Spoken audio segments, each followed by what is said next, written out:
François Hollande, ça a été un honneur de vous recevoir dans ma maison. Les Américains se tiennent à côté de leurs amis dans les bons comme dans les mauvais moments. De la part des Américains, je souhaite exprimer mes plus profondes condoléances à vous et à tous les Français pour les attaques haineuses qui ont eu lieu à Paris. Nous déclarons donc que les États-Unis et la France restent unis dans la solidarité contre les injustices commises par ces terroristes et pour défendre nos pays. Dans cet esprit, c'est du fond du cœur que je vous accueille aujourd'hui, François.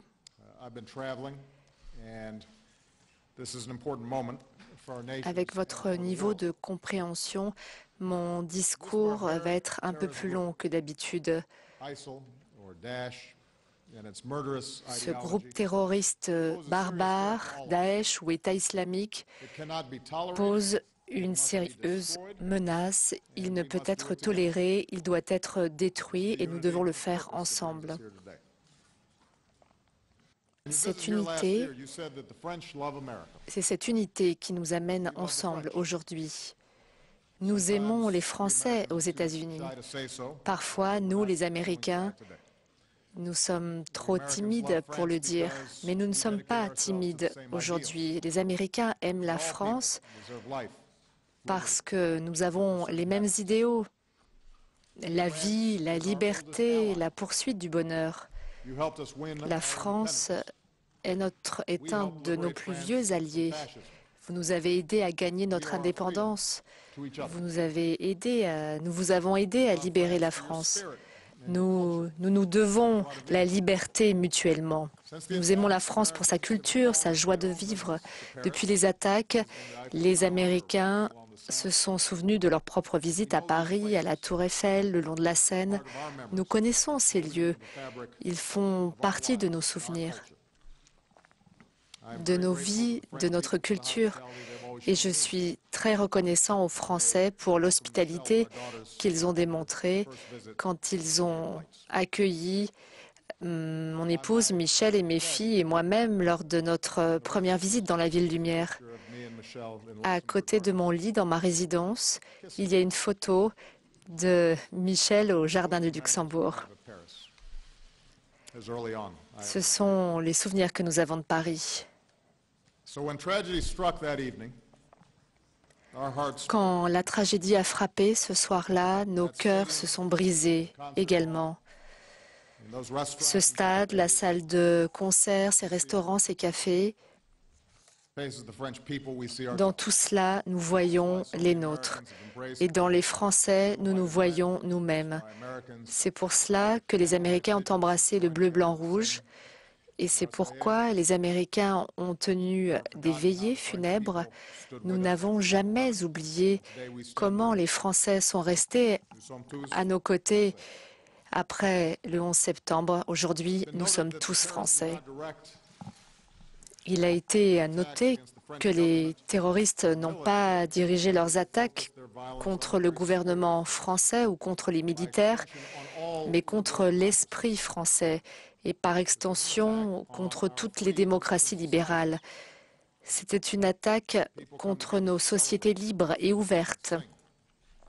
Alors que les gens se rassemblaient pour célébrer, pour faire la fête, pour chanter, dans des lieux où les gens se réunissent, il y a des victimes qui viennent de 20 pays, y compris des États-Unis.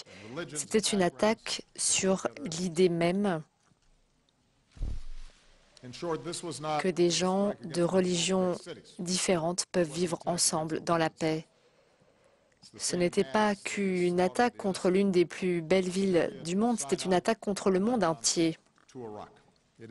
Du Nigeria jusqu'au Sinaï, de l'Égypte à l'Irak, nous sommes tous visés. C'est pourquoi les États-Unis, la France et notre coalition de 65 nations se sont réunis pour détruire les terroristes de l'État islamique. et leur idéologie. Aujourd'hui, le président Hollande et moi-même, nous avons noté des progressions dans notre coalition.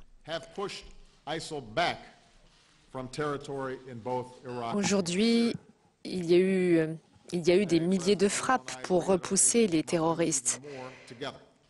Nous sommes mis d'accord pour que nos nations fassent plus ensemble. Les États-Unis ont soutenu les frappes françaises en Syrie. Nous allons continuer à augmenter cette coordination. Comme nous l'avons vu dans l'attaque au Mali, les terroristes continuent à viser nos alliés.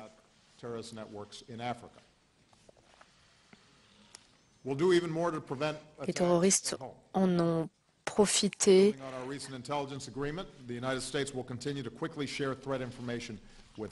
Conformément à notre accord de renseignement, nous continuerons à partager nos renseignements avec la France. Il y a aussi le même accord avec la Belgique et les partenaires européens sont en train de reconnaître ce besoin d'échange d'informations pour lutter contre les terroristes.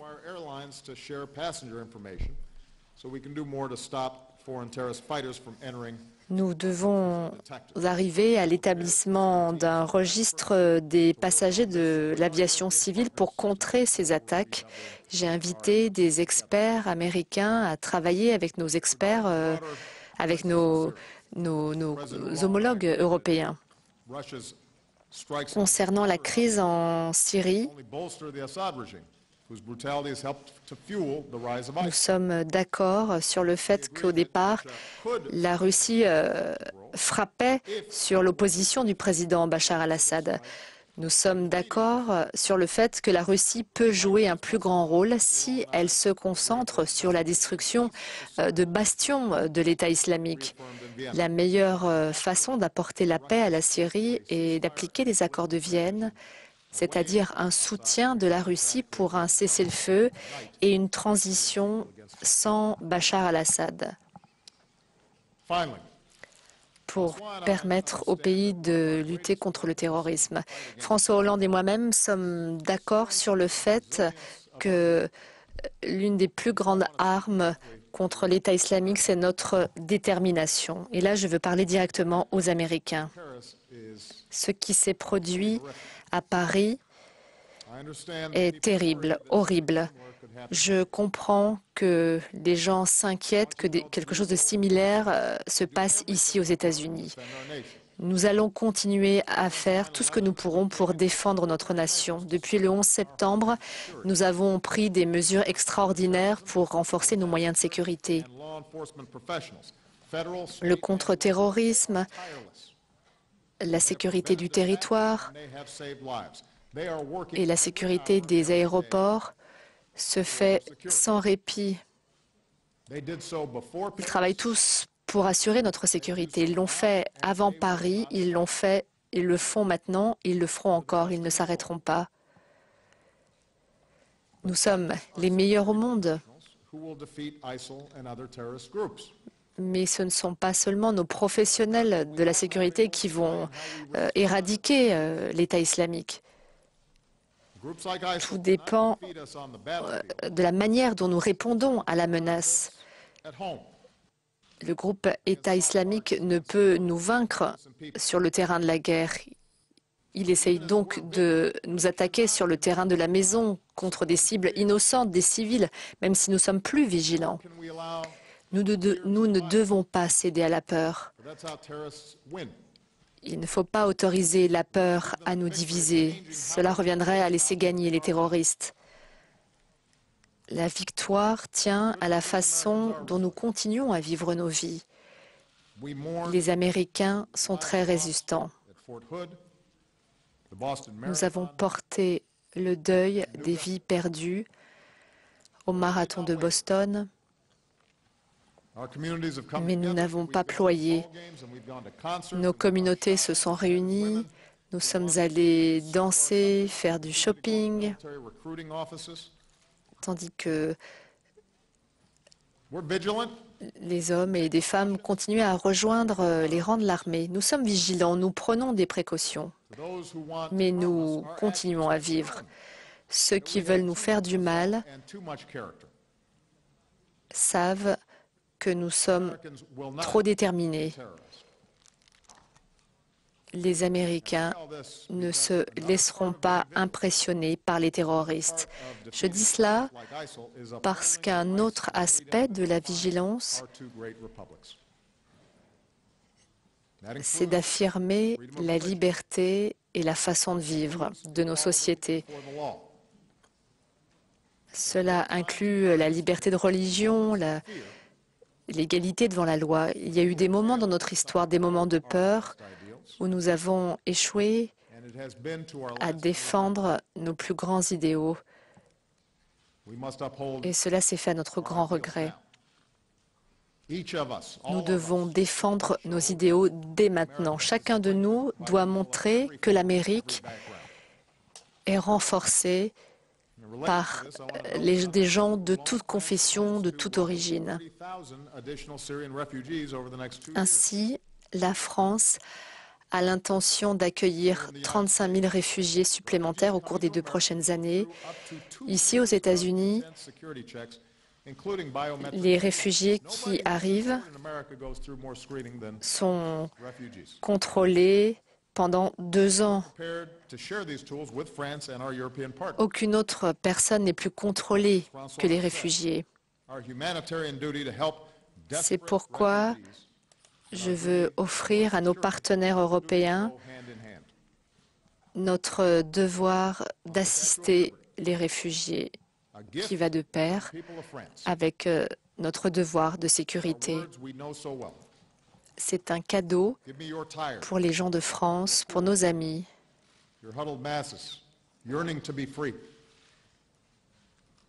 Même les plus pauvres ont le droit d'être libres.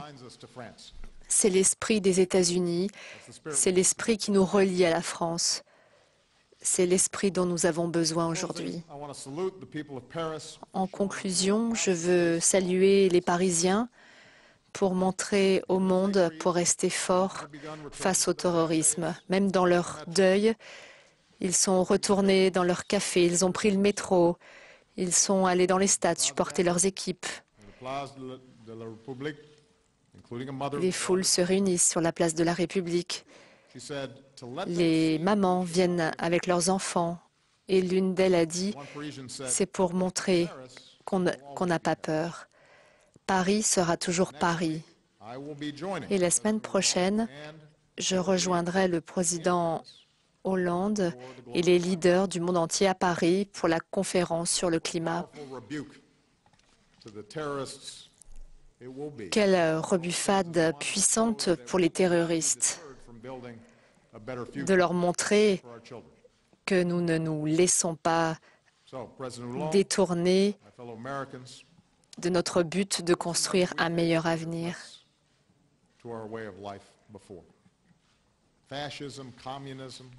Il faut se souvenir que nous avons subi d'autres menaces, le fascisme,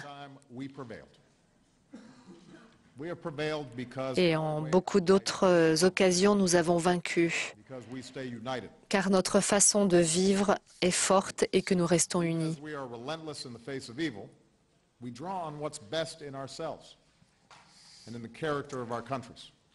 Même face au mal, nous avons recours à ce qu'il y a de mieux en nous, et ce ne sera pas différent cette fois. Ne vous trompez pas, nous gagnerons encore cette fois, et le groupe État islamique perdra. En nous tenant aux côtés de nos alliés comme la France, nous montrerons notre rôle pour la liberté.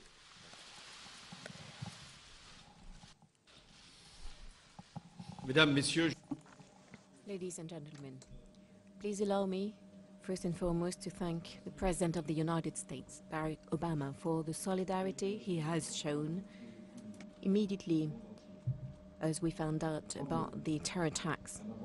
He was the first to call me.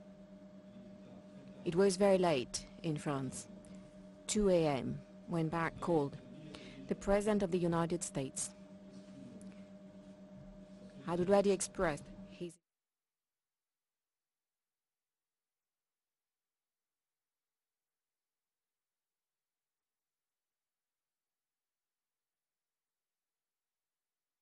He meant to tell me that the United States stood by France, that the help that could be provided to France would have no limit, and that we had a duty, a joint duty, to pull our forces together and fight terrorism. Je n'oublie pas non plus tous les messages que le peuple américain a adressés au cours de ces derniers jours au peuple français. Ces drapeaux tricolores agités dans toutes les manifestations, ces bougies posées devant des lieux qui rappelaient la France, ou qui étaient la France, ici aux États-Unis, ces Marseillaises entonnées dans les cérémonies officielles. C'est vrai que le 11 septembre, tous les Français étaient américains. Et après le 13 novembre, les Américains étaient français. Nos deux peuples, fusionnés dans la même émotion, mais surtout dans la même défense de la liberté, la même ferveur à porter nos valeurs. Nous ne sommes pas deux peuples semblables. Nous avons notre histoire, nous avons nos cultures, nos origines, mais nous avons la même foi dans la liberté. C'est la France qui a été agressée le 13 novembre dernier. La France, dans ce qu'elle est, un pays que nous considérons comme unique au monde parce qu'il parle au monde. C'est la France qui a été attaquée pour ce qu'elle représente, pour ce qu'elle porte, sa culture, sa joie de vivre, mais aussi ses valeurs, ses principes.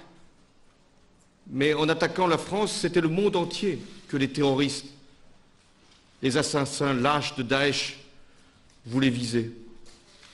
Il y avait dans les cafés, dans les restaurants et dans ce lieu de spectacle, le Bataclan, des femmes, des hommes jeunes, le plus souvent, qui appartenaient à plus de 20 nationalités et qui avaient la même envie de vivre. Et c'est pour cela qu'ils ont été tués. Mes pensées vont vers les proches de Noémie González, cette jeune étudiante américaine qui était venue, là aussi, partager un moment de culture, de joie. Je pense aussi à ce groupe américain qui se produisait au Bataclan. C'était le signe aussi que nos cultures, là, se confondaient pour créer le même enthousiasme frappé, fauché par les terroristes. Nous avons devant nous un groupe terroriste qui s'est organisé sur un territoire, qui dispose de ressources importantes, qui prospère avec le trafic du pétrole, trafic de drogue, trafic des êtres humains, et qui, depuis le début de l'année, n'a cessé de frapper de nombreux pays, le Danemark, la Tunisie, le Liban, le Koweït, la Turquie, l'Égypte et la Russie, avec ce crash qui s'est produit, provoqué par Daesh. Alors, avec le président Obama, nous voulions aujourd'hui, à l'occasion de cette rencontre, d'abord partager notre farouche détermination à lutter contre le terrorisme partout, à vouloir aussi dire au monde que nous ne laisserons pas faire ceux qui veulent annihiler, détruire ce que nous avons construit génération après génération. Nous ne laisserons pas abîmer le monde. Et face à Daesh, nous devons avoir une réponse commune, collective et implacable. Nous sommes unis, la France et les États-Unis, pour donner cette réponse. Sur le plan militaire, il s'agit de détruire Daesh partout où il se trouve, de couper ses sources de financement, de traquer ses dirigeants, de démanteler ses réseaux et de reconquérir les territoires qu'il contrôle. Nous avons donc décidé, président Obama et moi-même, d'intensifier nos frappes en Syrie comme en Irak, d'élargir leur portée, de renforcer les échanges de renseignements sur les cibles que nous devons viser. La priorité est la reprise des points clés occupés par Daesh en Syrie. Il est également urgent de fermer la frontière entre la Syrie et la Turquie pour qu'aucun terroriste ne vienne, notamment en Europe, pour perpétrer des actes barbares, ce que nous avons connu. Nous avons aussi décidé de travailler avec nos partenaires de la coalition en Irak et de soutenir tous ceux qui combattent au sol Daesh et de faire en sorte que ces forces-là puissent être aidées, équipées par l'ensemble des pays qui veulent, sur le plan militaire, détruire Daesh. La résolution du Conseil de sécurité, qui a été votée à l'unanimité vendredi dernier, qui était proposée par la France et soutenue par les États-Unis, nous donne les moyens d'agir. C'est ce que fait la France. En ce moment même, le porte-avions Charles de Gaulle est en Méditerranée orientale et multiplie nos capacités d'intervention. Hier, nous avons à nouveau, et pour la 6e fois depuis les attentats, frappé Raqqa. Par ailleurs, nos avions ont poursuivi l'appui aux combattants irakiens dans la région de Ramadi et de Mossoul dans le cadre de la coalition. Ensuite, sur le plan du renseignement, le président Obama et moi-même, nous avons, et c'était dès la nuit du drame, encore renforcé notre coopération, nos échanges d'informations. Et je salue aussi tout ce que nous faisons pour que les expertises des uns et des autres soient mises au service du contrôle des mouvements que peuvent emprunter les terroristes, de façon à ce que nous ne les laissions pas faire. Parce que ce qu'ils veulent, c'est terroriser bien au-delà de la Syrie ou de l'Irak ou des pays voisins. Ce qu'ils veulent, c'est d'une certaine façon créer l'effroi partout, pour que nous puissions douter de nous-mêmes, pour que nous puissions prendre des décisions qui seraient contraires même à ce que nous voulons pour la liberté ou pour le droit. Là aussi, nous ne céderons pas. Mais en même temps, nous devons nous défendre et utiliser les moyens du renseignement. Sur le plan diplomatique, nous travaillons à une transition politique crédible en Syrie. Dans le cadre du processus de Vienne, et je salue le travail que font John Kerry et Laurent Fabius pour trouver un calendrier précis permettant un cessez-le-feu, plus rapide sera le mieux, et l'ouverture d'un processus conduisant au départ de Bachar el-Assad. Car comment imaginer que les Syriens puissent se réunir, se rassembler avec celui qui est à l'origine de ce qui a été l'un des plus grands massacres de ces dernières années, près de 300 000 morts. Il doit y avoir une transition politique. Il doit y avoir un gouvernement d'union, mais qui doit conduire au départ de Bachar el-Assad. L'Europe, et Barak y est revenu, est directement concernée par la crise syrienne. D'abord parce qu'il y a cette menace terroriste. Ensuite parce qu'il y a des milliers de réfugiés qui fuient les bombardements du régime et les atrocités de Daesh. Les abandonner à leur sort serait renier ce que nous sommes. C'est pourquoi je refuse l'amalgame entre migrants et terroristes. Mais en même temps, nous devons contrôler les frontières, et notamment ce qui aujourd'hui est en cause, c'est-à-dire traverser au risque même de la vie des personnes qui fuient, traverser de la mer entre la Turquie et la Grèce. Et c'est pourquoi le rôle de la Turquie est important et que nous devons, avec la Turquie, trouver des solutions pour que les réfugiés restent au plus près de leur pays d'origine et que nous puissions être sûrs qu'il y aura sur la frontière les contrôles indispensables. Jeudi, je me rendrai à Moscou pour y rencontrer Vladimir Poutine. Je lui dirai que la France peut travailler avec la Russie si elle concentre son action militaire sur Daesh, sur l'État islamique, et si elle s'engage pleinement pour la recherche d'une solution politique en Syrie. C'est ce que nous voulons faire, c'est-à-dire unir tous les pays, tous ceux qui ont la volonté de chercher et de trouver une solution politique en Syrie, de n'en écarter aucun, mais de faire en sorte que cette solution politique puisse permettre d'éradiquer le terrorisme. La semaine prochaine, c'est-à-dire dès lundi, il y aura à Paris la réunion de la conférence sur le climat.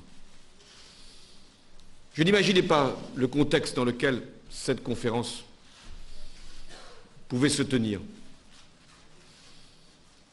Et en même temps, je me dis qu'il n'y a pas plus beau symbole, plus belle réponse, que de recevoir à Paris, là où il y a eu ces attaques, là où nous avons donné les réponses qui convenaient en termes de protection et de sécurité, mais aussi de défense de nos principes et de nos valeurs. Oui, pas de plus beau symbole que de réunir la conférence sur le climat à Paris, avec 150 chefs d'État et de gouvernement.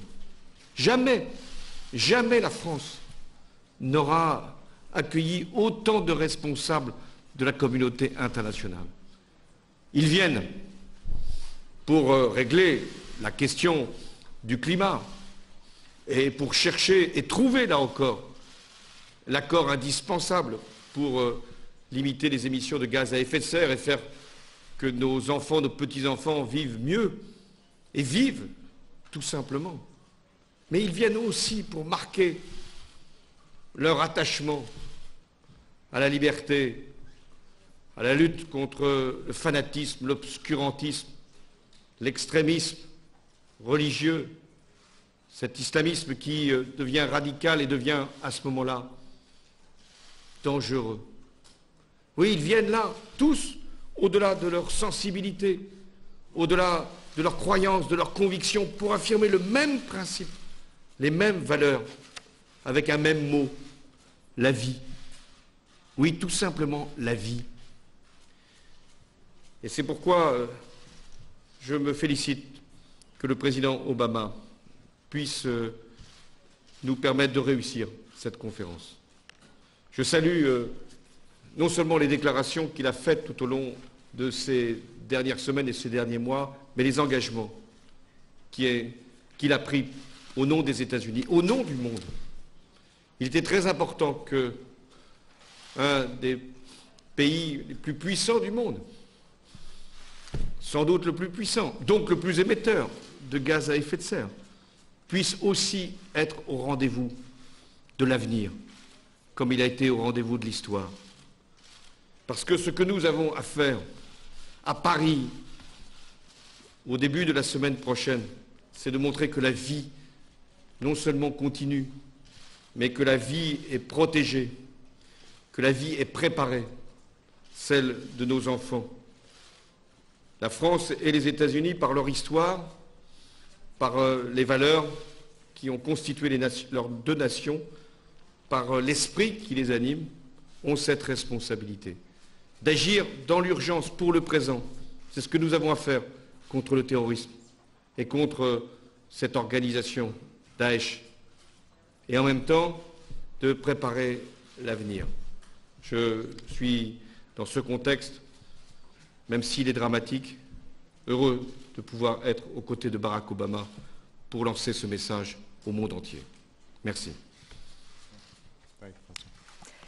Vous venez de suivre en direct la conférence de presse de François Hollande et Barack Obama. Le chef de l'État est à Washington pour trouver des moyens de coordonner la lutte contre l'État islamique. Et tout de suite, des questions des journalistes présents dans la salle. Quelle est votre réaction au fait que la Turquie a abattu un avion russe? Est-ce que l'OTAN risque de se brouiller avec la Russie? Quel est votre sentiment, votre position?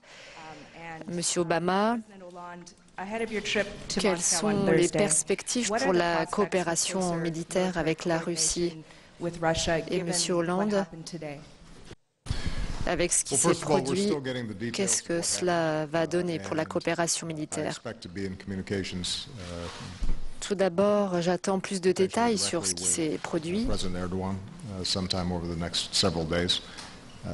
Et je vais être en contact avec le président Erdogan dans les prochains jours.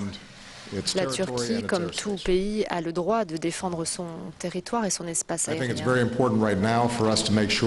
Je pense qu'il est très important pour nous de nous assurer que les Russes et les Turcs se parlent. Discourage any kind of escalation. I do think that this points to a ongoing problem with the Russian operation. Je pense que cela met en exergue un problème continu. Les opérations se déroulent très près de la frontière turque.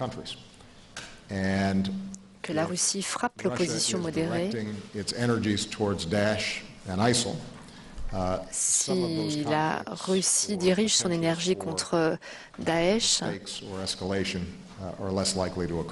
le potentiel d'erreur et de malentendus sera beaucoup plus bas.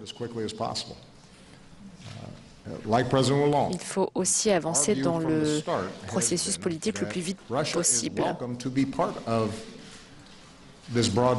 Comme l'a dit le président Hollande, la Russie, dès le départ, était la bienvenue dans la coalition contre l'État islamique. On n'a jamais dit qu'on ne voulait pas de Moscou ou d'autres pays.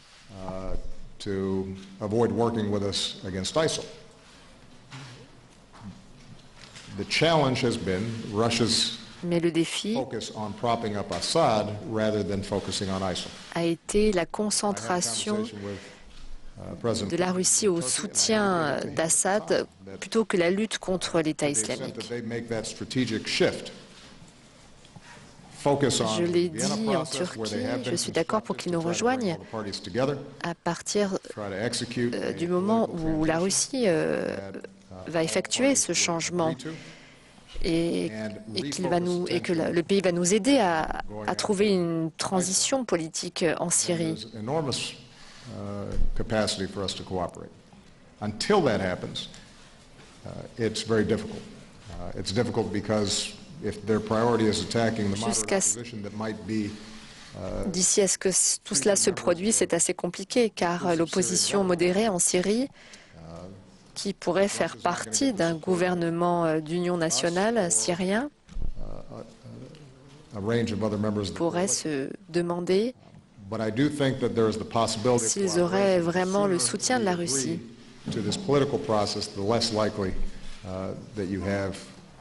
Plus vite nous nous mettrons d'accord sur ce processus politique, et plus vite nous pourrons mettre un terme à ce genre de problème.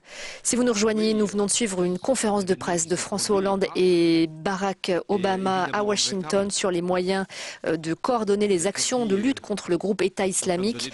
Le président français qui a annoncé de nombreuses mesures que nous allons évoquer dans notre prochain journal. Restez avec nous, merci. Son espace aérien avait été justement